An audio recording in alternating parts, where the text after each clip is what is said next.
एक समय की बात है, गौनतूर नाम के एक गांव में एक पंडित जी रहा करते थे। उन्होंने एक साहूकार के पास 500 रुपये यह सोचकर जमा करा दिए कि जब उनकी बेटी की शादी होगी तो यह पैसा उनके काम आएंगे। देखते ही देखते समय निकलता गया और बेटी शादी योग हो गई। पंडित जी ने अपनी बेटी के लिए योग वर देखना शुरू कर दिया। उन्हें अपनी पुत्री के लिए एक लड़का पसंद भी आया। जिसके बाद पंडित जी साहूकार के पास अपने पैसे लेने गए। साहूकार ने उन्हें पैसे देने से इनकार करते हुए कहा, मेरे पास आपने कोई पैसे जमा नहीं कराए। आपके पास क्या सबूत है कि आपने मेरे पास पैसे रखे थे? क्या आपके पास उसका कोई लिखित प्रमाण है? साहूकार की ये बातें सुनकर पंडित जी परेशान हो जाते हैं और वे समझ जाते हैं कि साहूकार ने उनके पैसे हड़प लिया है। एक दिन पंडित जी मंदिर से लौट रहे थे, तभी उनके दिमाग में विचार आया कि उन्हें उस साहूकार की शिकायत राजा से करनी चाहिए। हो सकता है राजा इस परेशानी को हल निकाल दे।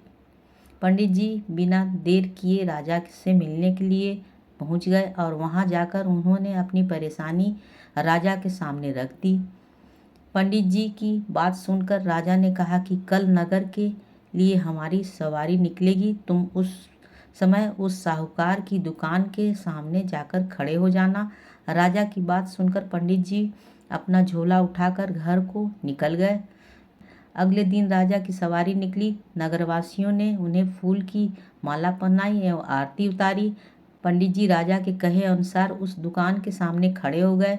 राजा की सवारी साहूकार की दुकान के सामने आई तो राजा ने पंडित जी को देखकर प्रणाम किया और उन्हें कहा कि आप यहाँ क्या कर रहे हैं? आप हमारे गुरु हैं, आप हमारे साथ बग्घी में चलिए। पंडित जी के बग्घी में बैठाने के बाद साहूकार ने राजा की पूजा की और उन्हें फूल माला पहनाई। इसके बाद राजा की बग्घी आगे बढ़ गई। पंडित जी को कुछ दूर आगे जाने के बाद राजा ने बग्घी से उतार दिया और बोला कि मैंने अपना काम कर दिया है, अब आगे देखो क्या होता है। पंडित और राजा के संबंध को देखकर साहूकार सोच में पड़ गया और उसे घबराहट होने लगी कि कहीं पंडित जी उसकी शिकायत राजा से न कर दे। वह घर जाकर रात भर सो नहीं पाया।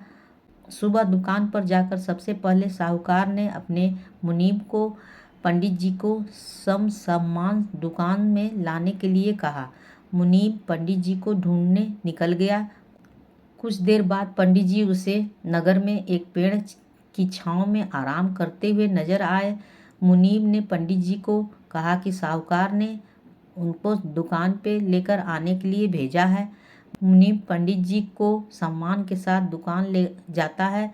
साहूकार पंडित जी को आदर सम्मान के साथ बिठाते हुए कहता है, मैंने पुराने खाते की अच्छी तरह जांच की और उसमें आपने 500 रुपये दिए थे, इसकी जानकारी मिली।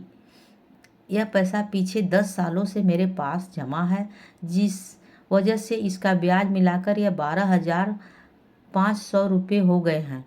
फिर साहूकार उन्हें 13,500 रुपये देता हुआ कहता है कि आपकी बेटी मेरी बेटी की तरह है, यह तो 1,000 रुपये मेरी तरफ से उनकी शादी के लिए। साहूकार ने पंडित जी को 13,500 रुपये देकर बड़े ही प्रेम के साथ विदा किया। इस तरह पंडित जी को उनके अपने पैसे के साथ ही ब्याज और शादी के लिए साहूकार की तरफ से 1,000 रुपये अतिरिक्त मिल गए। कहानी से सीख मिलती है कि अगर कोई किसी को परेशान कर रहा हो तो उसके सामने गिड़गिड़ाने की बजाय ऐसे व्यक्ति से मदद मांगे जो इस समस्या से उसे निकाल सकता है।